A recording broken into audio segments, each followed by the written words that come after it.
Bonjour à tous, donc je corrige l'exercice 3 du brevet des collèges de la session 2022 de la métropole. Dans cet exercice, nous avons une collectionneuse qui compte ses cartes Pokémon avant de les revendre. Elle en possède 252 de type feu, donc 252 cartes de type feu, 156 de type terre. Et la première question, parmi les trois propositions suivantes, laquelle correspond à la décomposition en produit de facteur premier du nombre 252? Donc ça, c'est une question de cours. Est-ce que c'est 2 au carré fois 9 fois 7? Est-ce que c'est 2 fois 2 fois 3 fois 21? Est-ce que c'est 2 au carré fois 3 au carré fois 7? Il faudra choisir parmi les trois. Alors, la première, ça n'est pas une décomposition en produit de facteur premier, puisque le 9, ça n'est pas un nombre premier. Il faut qu'on ait des facteurs, les trois facteurs. S'il y a trois facteurs, il faut qu'ils soient tous premiers. Donc 9 n'est pas premier, donc la proposition 1 n'est pas vraie, pas bonne. Pour la proposition 2, nous avons 2 fois 2 fois 3 fois 21. 21 n'est pas un nombre premier, puisqu'il est divisible par 3. Donc la proposition 2 n'est pas vraie non plus. Il nous reste la dernière, donc 2 au carré fois 3 au carré fois 7. C'est bien notre proposition. Donc, il s'agit de la proposition 3. Et donc, 252, c'est bien 2 au carré fois 3 au carré fois 7. Ce n'est pas la peine d'essayer de calculer les trois produits. À chaque fois, vous allez tomber sur 252. En fait, c'est la décomposition qui n'est pas au rendez-vous. Parce que 2 au carré, c'est bien, on a bien 2 au carré fois 3. Et le deuxième 3, il a été accolé à 7. C'est pareil ici.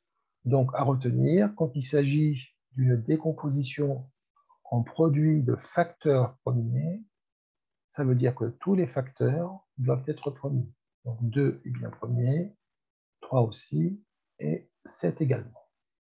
Donc, c'était un petit piège. Passons à la question B. Donnez la décomposition en produit de facteurs premiers du nombre 256. Donc, on peut le faire à la calculatrice ou bien en faisant des divisions successives. C'est ce que je vais faire. Alors, des divisions successives par les nombres premiers. Donc, je vais commencer par le premier nombre premier. Le plus petit, c'est 2. Je divise par 2 parce que 156 est un nombre pair. Alors, 156 divisé par 2, j'obtiens 78, qui est encore pair. Donc, je divise encore par 2. La moitié de 70, c'est 35, plus 4. Donc, on arrive à 39. 39 n'est pas pair. Donc, je regarde le suivant. Le nombre premier suivant, c'est 3. 3 fait l'affaire, puisque 39 est un nombre multiple de 3. On voit ici qu'on n'a que des multiples de 3. 3 plus 9, ça fait 12. Donc, divisant par 3. 39 divisé par 3, ça va me donner 13. 13 est un nombre premier. Il n'est divisible que par lui-même et par 1. Et c'est terminé. Donc, la décomposition en produit de facteurs premiers de 156, c'est 2 fois 2, c'est-à-dire 2 au carré, fois 3, fois 13. Voilà la deuxième, donc la décomposition du deuxième nombre, qui est 156. Alors, je les souligne parce qu'on en aura besoin pour plus tard. Pour la question 2,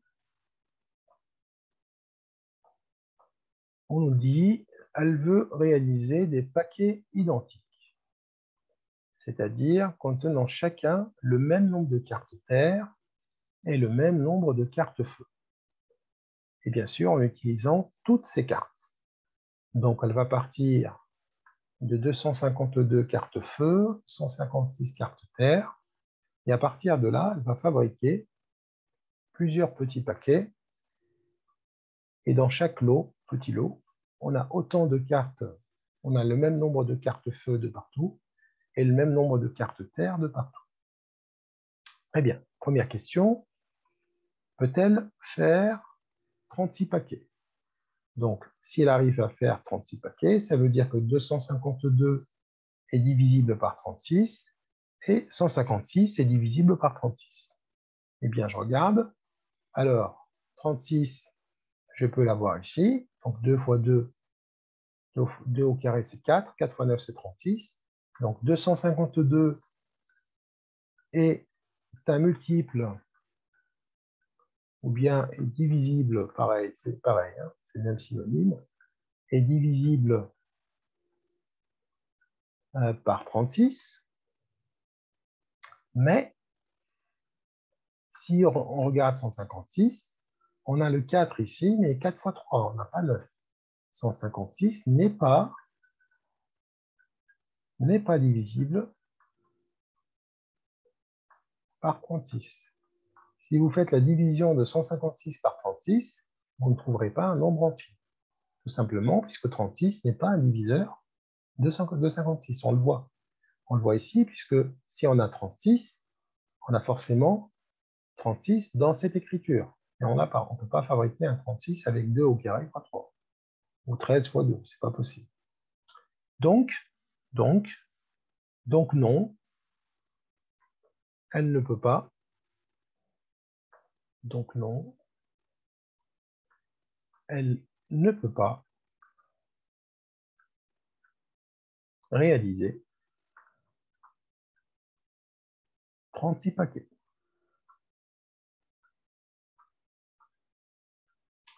Alors, question B.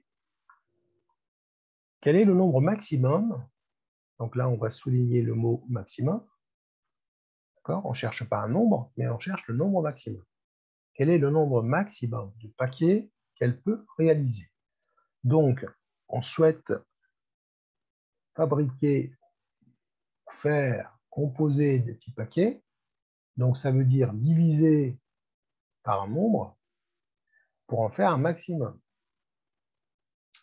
Donc, mon diviseur, il faut qu'il soit le plus grand possible. Plus il est grand, plus j'en fabrique de paquets. D'accord? Donc, c'est le nombre de paquets qui... mon diviseur ici, le plus grand diviseur, c'est le nombre de paquets. Donc ici, en fait, pour trouver ce nombre-là, il faut que je trouve le plus grand nombre diviseur, c'est-à-dire le plus grand commun diviseur, le PGCD, de 252 et 156. Le PGCD de ces deux nombres. Si je trouve un nombre le plus grand possible qui divise 252 et 156, ça y est, j'ai mon nombre de paquets le plus grand possible. Et donc, comment faire pour trouver le PGCD? On peut le faire à la calculatrice, mais on peut le trouver directement en regardant la décomposition des deux nombres en produit de facteurs premiers. Regardez, donc ici, j'ai dans les deux écritures 2 au carré, donc là, j'ai mon diviseur qui est 4, j'ai également un 3 ici et un 3 ici. Donc le 7 et 13, donc 7 n'est pas là, donc le 13 n'est pas là non plus, donc j'oublie. Par contre, en commun ici, j'ai 2 au carré fois 3. Donc mon PGCD, c'est 2 au carré fois 3, c'est-à-dire 4 fois 3, c'est 12. Donc, le nombre de paquets, donc le nombre maximum de paquets qu'elle peut réaliser est 12.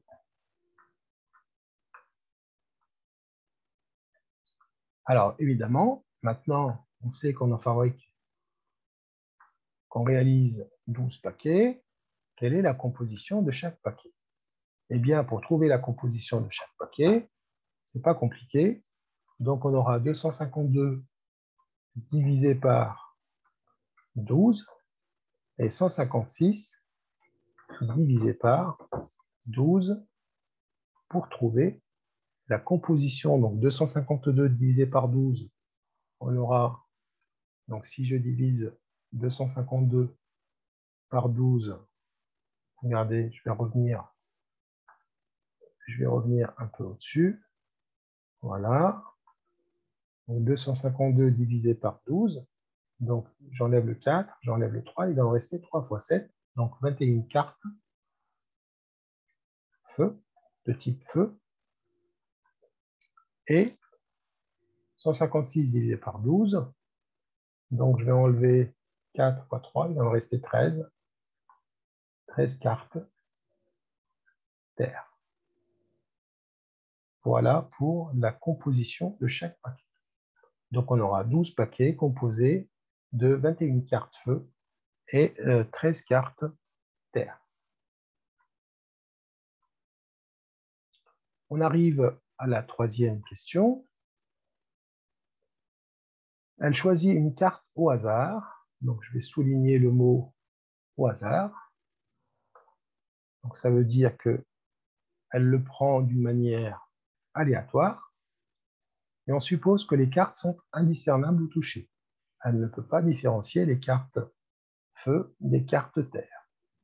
Quelle est la probabilité que ce soit une carte de type terre? Donc ici, la probabilité de tomber sur une carte de type terre, on va appliquer notre formule dans le cas d'une probabilité uniforme. Donc, ça sera toujours le nombre de cas favorables sur le nombre de cas total. Et donc, le nombre de cas favorables, ça veut dire, je vais regarder le nombre de cas de cartes terre. J'en ai 156.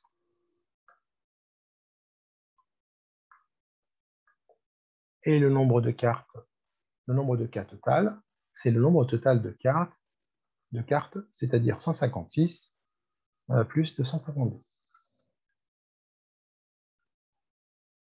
Alors, j'obtiens une fraction irréductible après simplification, 13 34e, soit environ 0,38.